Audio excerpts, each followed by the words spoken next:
Bonjour à tous, donc cette deuxième petite vidéo pour l'AG est une vidéo qui va expliquer un peu les règles liées au Covid-19 pour la saison 2020-2021. Donc ici je reprends le communiqué de l'aile francophone. Je pense que vous l'avez déjà presque tous lu. Donc on va tout faire pour que le championnat reprenne le 12 septembre. Donc normalement on reprend le 12 septembre, sauf si vraiment il y a des soucis au niveau des salles ou au niveau de beaucoup de joueurs qui seraient impactés par le Covid-19, mais pour le moment, il n'y a quand même pas énormément de cas, donc on peut jouer. Je ne vais pas relire tout ce communiqué qui a été fait par l'aile francophone, mais en quelque sorte, on va tout faire pour pouvoir jouer le premier tour. Donc, si vraiment il y a des gros problèmes qui viennent à surgir, enfin, ou à apparaître pendant le premier tour, nous ferons tout pour décaler les matchs qui ont été, euh, qui ont été impactés par le Covid-19 et nous les jouerons au second tour. Donc ce qui veut dire qu'on va tout faire pour essayer d'avoir au moins un tour complet pour pouvoir faire des montées et des descentes à la fin de la saison. Donc ici, les provinces vont gérer elles-mêmes ces remises. Euh, dans un premier temps, on essaiera de faire des remises durant les week-ends qui sont prévus pour, hein, les matchs arrêtés ou remis, ou peut-être, pourquoi pas, si ce sont des salles qui sont indisponibles, de jouer des matchs dans des autres salles.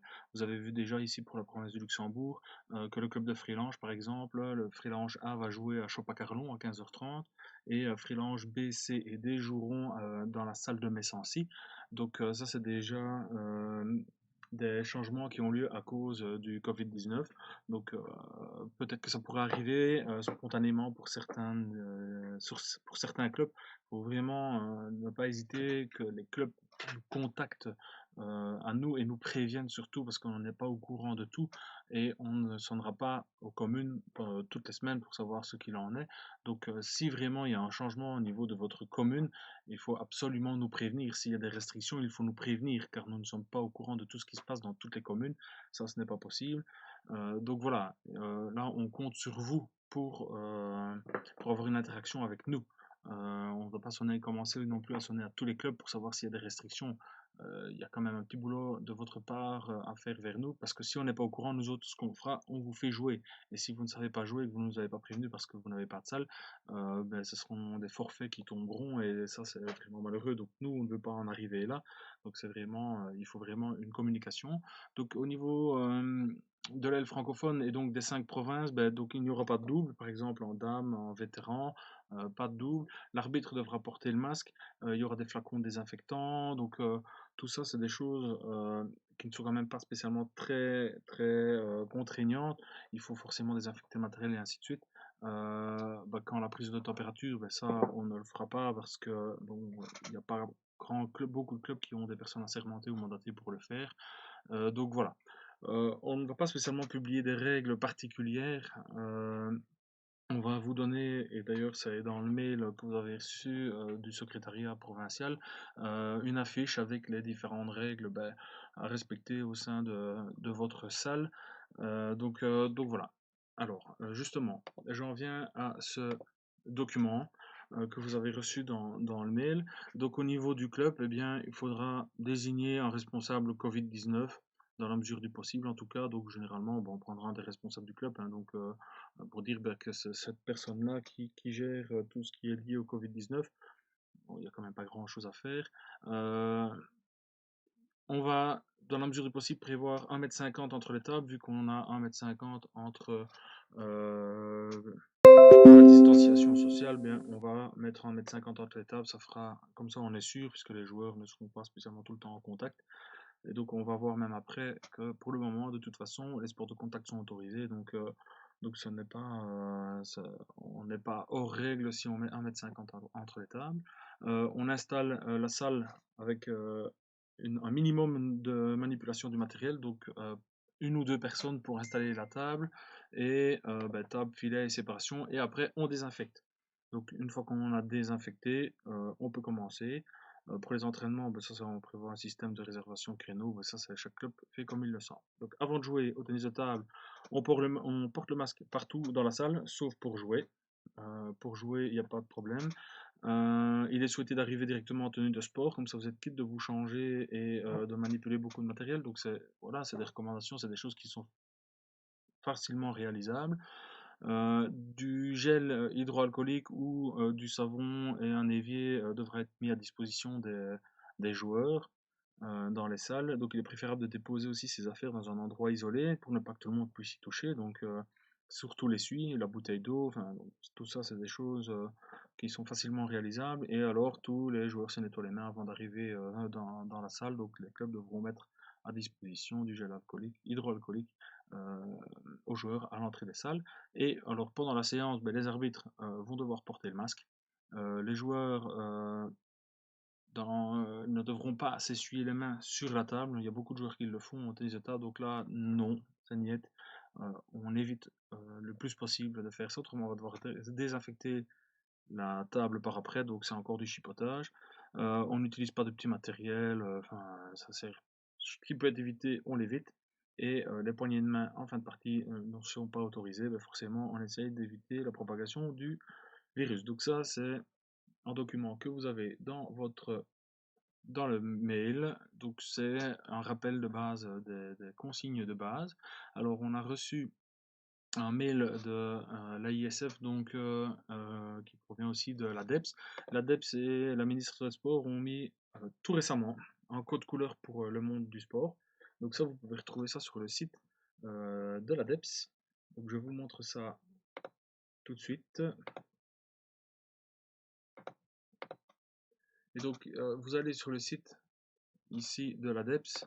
Vous pouvez retrouver facilement, si vous tapez ADEPS dans votre barre de recherche, vous cliquez sur ADEPS et vous voyez que on a les protocoles qui sont mis en place. Ça a été mis à jour ici tout récemment. Et pardon, si je clique sur les protocoles ici, il va m'ouvrir les protocoles et il y a les codes couleurs qui sont mis. Donc tout ça à expliquer sur le site de l'ADEPS. Je vous le montre ici dans ma petite vidéo rapidement. Donc le code couleur, c'est un peu comme dans l'enseignement. On a les codes couleurs vert, jaune, orange et rouge. Et donc tout est repris à ce niveau-là. Il y a une petite introduction qui est faite et qui explique les différents codes couleurs, rouge, jaune, orange et jaune. Pour le moment, nous sommes en code jaune, donc le risque est faible, la propagation du virus est limitée, donc nous sommes en code jaune. Les restrictions entre les codes couleurs sont progressives. Alors, en gros, que dit le code couleur jaune? Je reviens ici à ce tableau-là. Donc on est au code couleur jaune ici. Nous nous trouvons en sport indoor U12 et plus 12. Donc U12 c'est pour les moins de 12 ans et plus 12 c'est pour les plus de 12 ans. Ben, nous autres ici c'est un mélange un peu de tout le monde. Donc on va prendre les deux dernières colonnes. Donc en gros on peut faire des entraînements et des compétitions ou de championnats sous les conditions. Ben, les conditions c'est les conditions que je vous ai montré juste avant, hein, avec des infections et ainsi de suite. Une densité on peut avoir une personne par 10 mètres carrés ou maximum 50 personnes par groupe. Donc c'est-à-dire qu'en fait, on peut faire du sport à 50. Donc au tennis de table, on n'est largement pas à 50 dans une bulle, ou en tout cas, c'est des bulles de 50 sportifs. On peut avoir des contacts, on peut prendre une douche. Certains posaient la question, et oui, donc on peut prendre vestiaire et douche, mais les douches doivent être désinfectées après chaque groupe de 50 personnes ou après chaque équipe. Donc c'est une équipe peut prendre sa douche, et alors les douches doivent être désinfectées. Donc forcément, là, ça revient à la responsabilité du club.